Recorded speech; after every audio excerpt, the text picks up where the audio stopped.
ሸንኮራ ይመስል እንደዛ የሰው ልጅ እንደዛ ገር የሆነበት አገር ላይ ተወልጄ እንደው ያ ረቢ አንድ ቀን እንደው ጥርግርግ ያርገን እንደ ሁላችንም እንደው ያ ረቢ አላህ ይሄንን ማረጋችን ብቻዬን አይደለም ያው እዚህ ብናገር ልጁም ስለሌለ ማለት ነው። በፎቶ እንደምትመለከቱት ወንድማችን እጁ ብቻ ሳይሆን ጆሮውም ጭምርት ነው የቆረጡት። አሰላሙ አለይኩም ወራህመቱላሂ ተዓላ ወበረካቱ። ውድና የተከበራችሁ የኑር ቤተሰቦች ፋሚሊዎች እንዴት አላችሁ? ዛሬም ኢንሻአላህ በአዳዲስ መረጃዎች ቪዲዮዎች ተመልሰን ተገናኝተናል። ዛሬም እንደተለመደው አዳዲስ መረጃዎችን ወደ እናንተ አደረሳችኋለሁ። እንግዲህ ትናንትና ባደረስኳችሁ ቪዲዮ እንግዲህ እነዚህን ግለሰቦች ፋኖ የሚባሉ ግለሰቦች እንግዲህ ምን ያክል ጨካኝ እንደሆኑ ተመልክተናል። ቪዲዮውን ሼር አላደረኩላችሁም፣ ነገር ግን ቪዲዮውን ያዩ ሰዎች ጭምር ምሳ መብላት እንዳልቻሉ፣ ምግብ መብላት ሁላ እንዳልቻሉ፣ ጭንቀቱ በጣም ከፍተኛ ደረጃ እንዳደረሳቸው እየተናገሩ ነው የሚገኙት። ለዛም ቢያ ጀማዓት ኑር ለእናንተ ቪዲዮውን አላሳየኋችሁም፣ ነገር ግን እንደ መረጃ ጉዳዩ ላይ እያወራንበት ነበር። ያ ጀማ ይህን ነገር እኛ አድርገነው ቢሆን ቀሚስ የለበሰ ሰው ሙስባህ ያደረገ ሰው የእስልምናን ገጽታ የያዘ ሰው ይህን ነገር አድርጎት ቢሆን ምንድን ነበር ሊፈጠር የሚችለው? ያ ጀማ ይህን ማሰብ ትችላላችሁ? እስኪ እናንተን ሐሳብ ኮሜንት ላይ ያስቀምጡልኝ። ጭራሽ እኮ አያስቀምጡንም ነበር። እንደዚህ አድርገው አሸባሪዎች ጨረሱን መንግስት ለመገልበጥ በቃ የማይሉን ነገር የለም ነበር ያ ጀማ። ዛሬ እነሱ ሰዎች ስላደረጉት ያው እንግዲህ ውሸት ነው ከመንግስት ነው እንደዚህ ያደረገው ምናምን ብለው ሊሸፋፍኑ ይሞክራሉ። በዚህ ጉዳይ ደግሞ ትንሽ ስሜትን የሚጎዳው በዚህ ጉዳይ የሚሸወዱ ሙስሊም ወንድሞችና እህቶች መኖራቸው ትንሽ ያናድዳል። አላኩል ያህል ሰውየው ተይዟል ተብሏል። እንግዲህ ከሰውየው አንደበት ከራሱ አንደበት እንድሰሙ ትፈልጋለሁ። የምትው ነገር ካለ ሲል ነው የምለው ማለት ነው። ይሄንን ማረጋችን ብቻዬን አይደለም ያው እዚህ ብናገር ልጁም ስለሌለ ማለት ነው። አርጉ ተብለን አርገናል፣ ግን ማረግ የለብንም ነበር። ግን ትእዛዝ ነው ታዝዤ አርጋለሁ።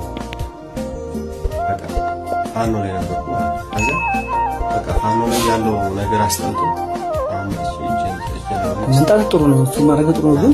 ግን ይሄ የራስህ ወገን የራስህ ወንድም የራስህ ወንድም እንደው ጥላት እንኳን ተወቅቶ የተማረከም እንደዛ ይደረግም አይደለም። ተውና ወንድም የራስህ ወንድም የት ነው ሀገር? አንተ ሸዋ የታይማን እንደው ማልሜዳ እዛ የነበሩ ጋር ነበር በክረምት ነበር እዛ አዲስ ገብቼ ወገሬ የሚባል ቦታ አለ። አይ እናውቀዋለን። እዛ ነበር እኛ ስለምናውቀው በዛ ገባሁ ማለት ተከትለናቸው ነው ዞረን በዚህ መጣ ነው እኛ እዛው ነበር።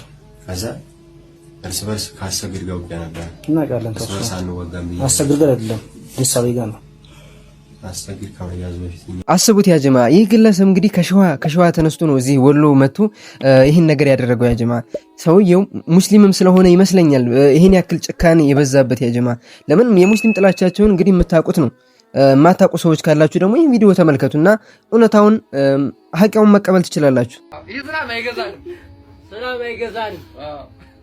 እኛ ማሮች ነን። ሰላም አይገዛንም።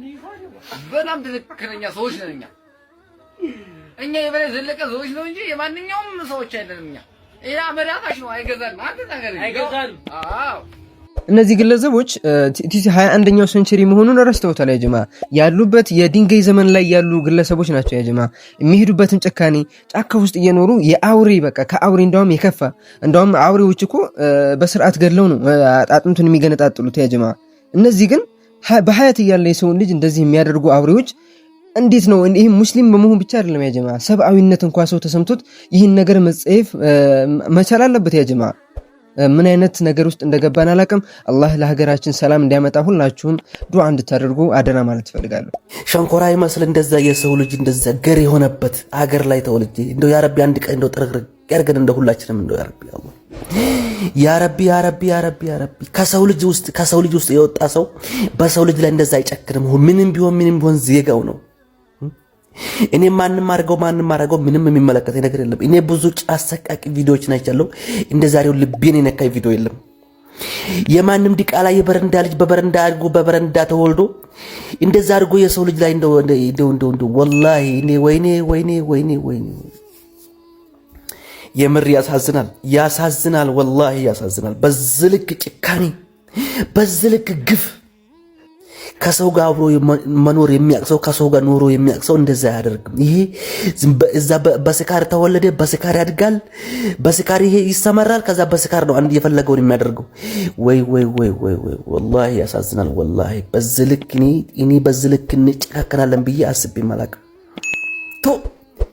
ሶሻል ሚዲያው ባይዘ ሙስሊምም ክርስቲያኑም ኤኒ ሰው በጣም ስሜቱን የተጎዳው ሀይቃ እንደነገርኳችሁ መግቢያ ላይ አንዲት እህት ስትናገር የሰማኋት ሀይቃ ምግብ መብላት አልቻልኩም፣ በቃ ይሄን ቪዲዮ ከተመለከትኩ በኋላ ምግብ መብላት ሁላ አልቻልኩም ነው ያለችውና ቪዲዮን ባታዩ ተመክራችኋለሁ ያ ጀማዓ። ግን የሰው ልጅ ክፋት እዚህ ድረስ እንደደረሰ ተመልከቱ ያ ጀማዓ። አላህ ይዘንልን፣ ሀገራችንን ዲናችንን አላህ ሰላም እንዲያደርግልን ነስሩ እንዲያመጣልን ዱዓዬ ነው።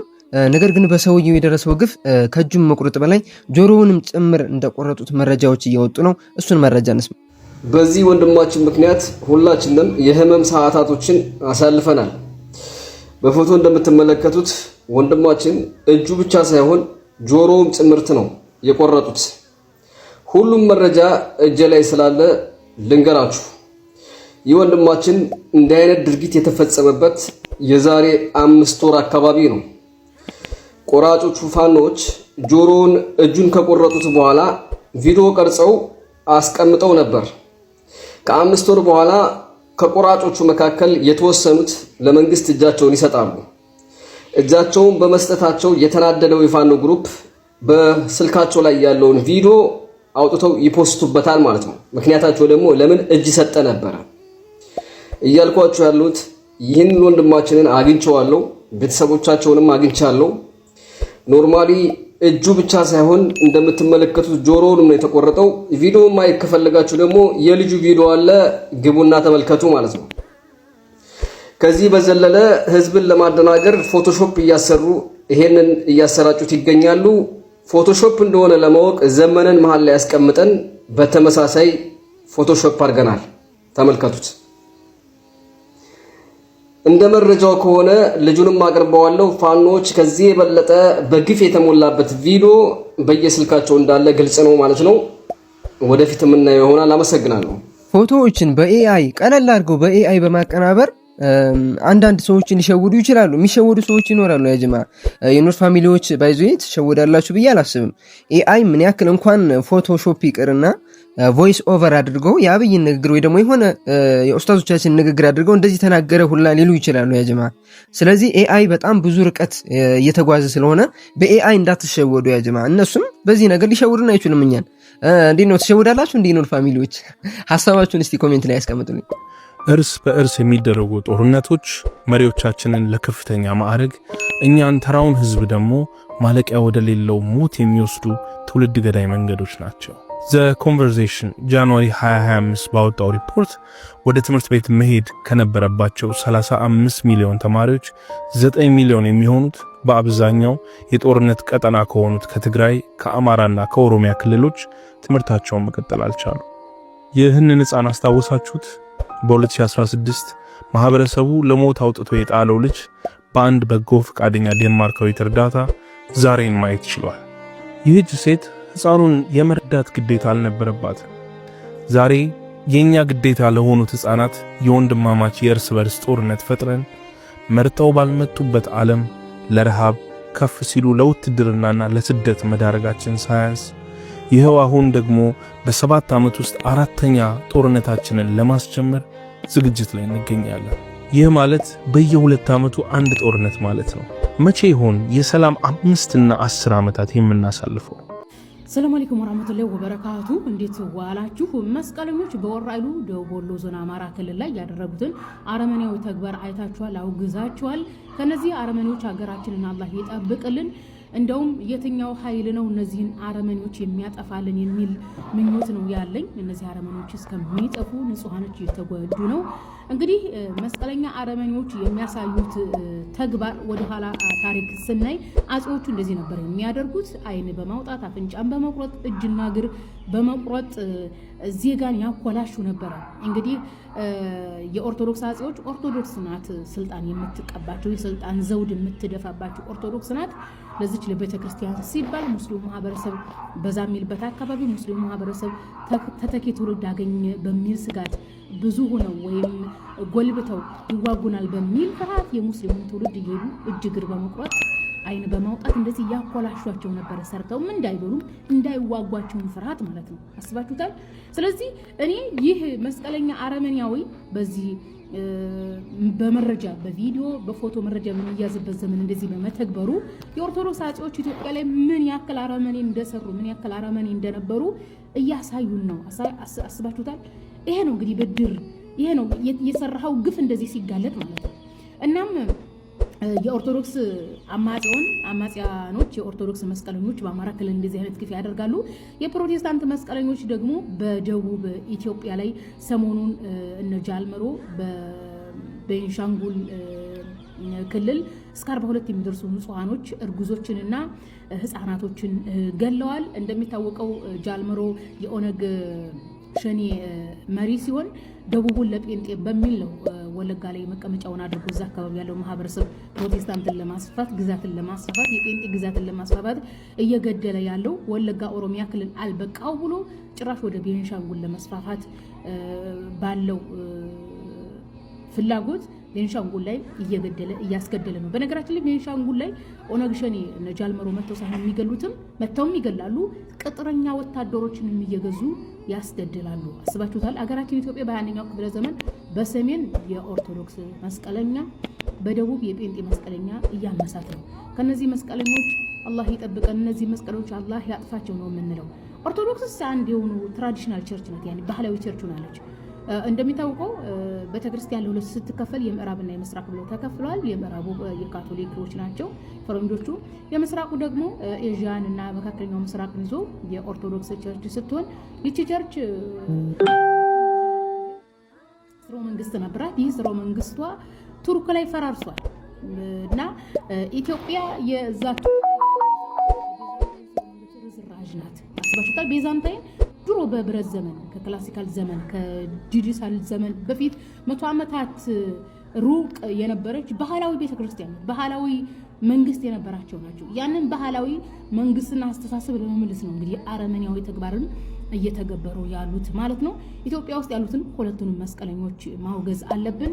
ይህም ቪዲዮ እንዲሰራ ያደረገኝ ምንድነው በወራኢሉ የተፈጸመው አረመኔያዊ ተግባርን ድራማ ነው የመንግስት ድራማ ነው እያሉ ነው ፋኖ መስቀለኞች ማለት ነው። መስቀለኛ ፋኖዎች የመንግስት ድራማ ነው እያሉ ነው። ግንበሩ ላይ መስቀል ተነቅሶ እዛ አካባቢ ሲጀመር ደግሞ ወራኢሉ ላይ እንዳለ ፋኖ ነው ያለው። እንደዛ ሆኖ እንደዚህ አረመኔነት ሲያሳፍራቸው ወደ መንግስት ያላክካሉ። ለማንኛውም መስቀለኞች እናንተ ናችሁ ይሄንን እየፈጸማችሁት። የንጹሃን እንባ ይፈረዳችሁ፣ የንጹሃን እንደሚፈረዳችሁ ነው የምንለው። ሌላ ምንም አንልም። በነገራችን ላይ ምንም አንልም። ሌላ ምን ይባላል? ከማልቀስ ከማረር ከማዘን ልብ ከመሰበር ውጪ ማለት ነው። ያሳዝነውና በቃ ከአቅም በላይ ሆነ። ስክሪኑ ላይ የምታዩት ሰውዬ ማለት ነው እጅ ቆራጩ ነው ማለት ነው። እና የእጁን የሚቆርጠው ሰውዬ ማለት ነው ከስር ድንጋይ ላይ አድርጎ እጁን አምጣ ሲለው እሺ ብሎ እጁን ይሰጣል። ምንም አያለቅስም ማለት አይጮህም። አምጣ ብሎ ሲዛ ቆረጠበት ማለት ነው በመጥረቢያ። ከዛ ትንሽ የስጋ ጠልጠል ብላ ስትቀረዛ ይዘህ ሂድ ምናምን ይለዋል። እሺ ብሎ ተነስቶ ያንን እንደዚህ አንጠልጥሎ እየሮጠ ይሄዳል ማለት ነው። ምን አይነት ጭካኔ ነው! ወንድ አይደለህ እንዴ አንተ? ምን አይነት ትርጉም ነው! በጣም ነው የምታስጠላው። ማርያምን እኔ ምንም በቃ መተኛት አልቻልኩም። ቪዲዮ ላይ ቴሌግራም ላይ አማራ እንደዚህ ጨካኝ ነው እንዴ? እንደዚህ ጨካኝ ነው? እኔ አማራ አይደለም ከአሁን በኋላ ማርያምን ነው የምላችሁ። በጣም አረመኔ። አንተ ወንድምህን እንዳንተ ወንድ ነው እንዴት እንደዚህ ታደርገዋለህ? ምንም